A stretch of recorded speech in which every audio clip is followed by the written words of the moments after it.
আমি যেমন মাঝে, মাঝে নিজেকে একটু ফ্রি রাখার চেষ্টা করি, ঠিক তেমনই কিন্তু আবার কাজের ব্যস্ততার মধ্যেও থাকার চেষ্টা করি। এতে করে দেখা যায় কাজের প্রতি একটা ভালোবাসা চলে আসে। বেশ অনেকদিন পর নতুন একটা ভ্লগ নিয়ে চলে আসলাম আপনাদের সাথে শেয়ার করার জন্য। সো যাই হোক, হ্যালো ভিউয়ার্স, আসসালামু আলাইকুম, welcome back to my channel beauty blogger Nazifa. I hope সবাই খুব ভালো আছেন। আলহামদুলিল্লাহ আমিও খুব ভালো আছি। এই ভ্লগটা আমি স্টার্ট করি মোটামুটি 10টা থেকে। প্রায় 3 মাস পর হচ্ছে আমাদের পাশে 3 রকমের মাছ নিয়ে আসা হলো। রুই মাছ ছিল, পাঙ্গাস মাছ ছিল, অ্যান্ড আমার মায়ের পছন্দের তেলাপিয়া মাছ ছিল, যেগুলো হচ্ছে মা সুন্দর করে ভাগ ভাগ করে সুন্দর করে পলিথিনে গুছিয়ে রাখছিল। এতে করে দেখা যায় কি রান্নার সময় আপনার তেমন কোনো প্যারা হয় না।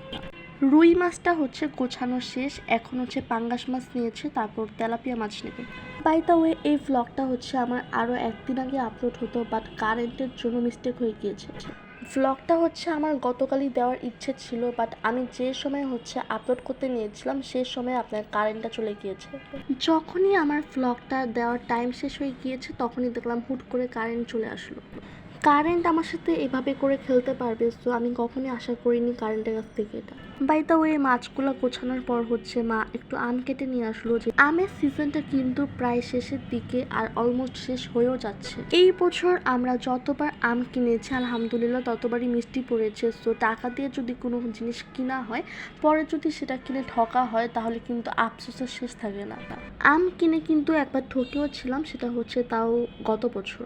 আর এই তো এখন হচ্ছে লাঞ্চের সময় গিয়েছিল। আজকে সকাল থেকেই হচ্ছে আপনার প্রচণ্ড লেভেলের ঝুমঝুম বৃষ্টি পড়ছিল।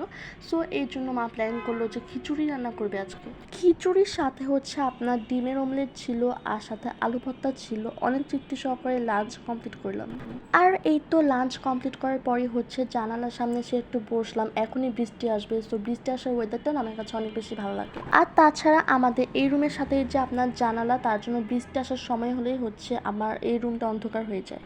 আর বাই দ্য ওয়ে, আমার হচ্ছে এই সাইডটা অনেক বেশি ভালো লাগে, বিকজ এই সাইডটার দিকে তাকালেই হচ্ছে আপনার খালি ফুল আর ফুল দেখা যায়। ফুল যে আমার কি পরিমাণে পছন্দ, যারা আমার পুরাতন ভিউয়ার্স আছেন বা প্রথম থেকে একদম আমার ভ্লগগুলো দেখে আসছেন তারা একমাত্র বুঝতে পারবে।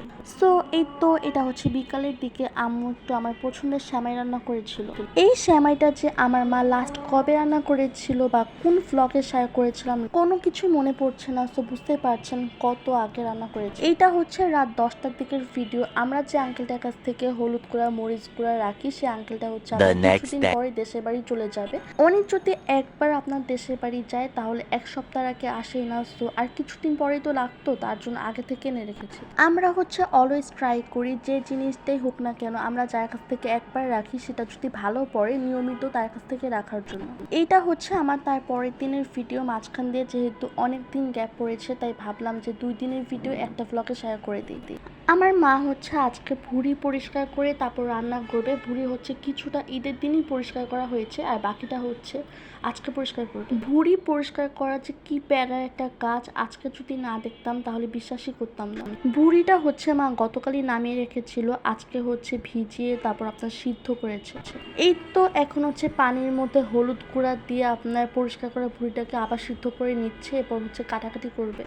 মোটামুটি আমি যতটুকু পেরেছি ততটুকুই হচ্ছে শেয়ার করেছি আপনাদের সাথে। সো যেহেতু প্যারার একটা কাজ, সো আমার মা তো একার পারবে না, তাই আমাকে কিছু সাহায্য করতে হয়েছে।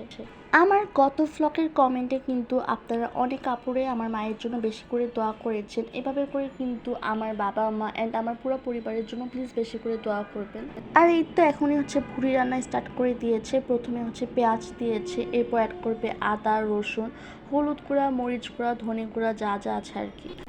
এরপর অ্যাড করেছে লবণ। রান্নার মাঝখানে গিয়ে দেখে কি মরিচ গুঁড়া শেষ। মরিচ গুঁড়া হচ্ছে ভিডিওতে স্কিপ করেছি, বাট রান্নাতে তো দিতেই হবে। তারপর তো দারচিনি এলাচি তেজপাতা সব কিছু দিয়েছে। এরপর অ্যাড করেছে আপনার তেল। আর মাখানোর যে কাজটা সেটা হচ্ছে মা হাতের সাহায্যে খুব সুন্দরভাবে করেছে। রান্নার মাঝখানে হচ্ছে অনেকবার নাড়াচাড়া করতে হয়েছে, সেগুলো কিছু শেয়ার করা হয়নি। ফাইনালি হচ্ছে ভুঁড়ির ফাইনাল লুকে চলে আসলাম। প্রেসার কুকারের ঢাকনা খোলার সাথে সাথে ভুঁড়ির যে সুন্দর একটা স্মেল সেটা হচ্ছে বের হচ্ছিল, অ্যান্ড অসম্ভব পরিমাণে মজা হয়েছে। ভুঁড়িটা হওয়ার পরই হচ্ছে আমরা দুপুরে লাঞ্চ কমপ্লিট করে ফেলি, অ্যান্ড এটা হচ্ছে একবারে রাতের দিকের ভিডিও। সারাদিনে তেমন কোনো ভিডিও করা হয়নি। রাতের দিকে হচ্ছে বাবা তার পছন্দের মিষ্টি নিয়ে এসেছে। আমি শুনেছি যাদের ডায়াবেটিস তাদের নাকি মিষ্টি খাওয়া একদমই উচিত না। আমার বাবা ডায়াবেটিস হওয়ার আগে একদমই মিষ্টি খেতে চেত না, বাট যেদিন থেকে ডায়াবেটিস হয়েছে সেদিন থেকে মিষ্টির পাগল হয়ে গিয়েছে। আজকে এখানে শেষ করছি। আল্লাহ হাফেজ।